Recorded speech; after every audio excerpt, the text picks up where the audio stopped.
Ne oluyor orada ya? तुमसे प्यार क्या तो हो मैं तुमसे प्यार Ya bu. Pakistan'dan izliyor ya.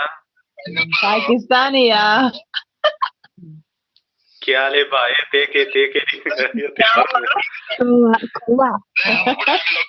Nergis. Ha?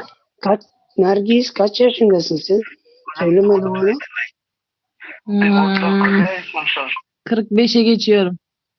Oha. Aa! Güzel. Tuğba estağfurullah.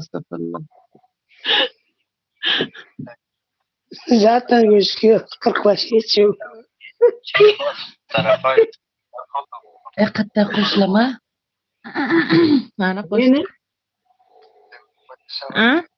Bu kadar aşağıdan bir neydi olacak bu işler deyip ne deyip alıttı o. Tamam. engel akordos ne albeit saklau için. Firmin açamıyor. Atıyor atıyor.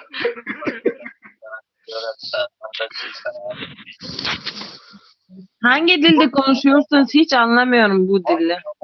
Bak işte bize Ben Erol.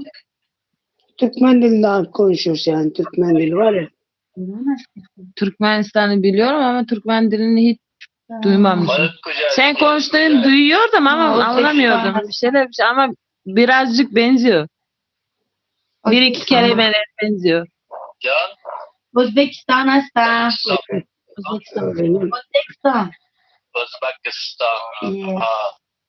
Öğreneceksin onu. Sıkıntı yok yani. Tamam mı? Evet.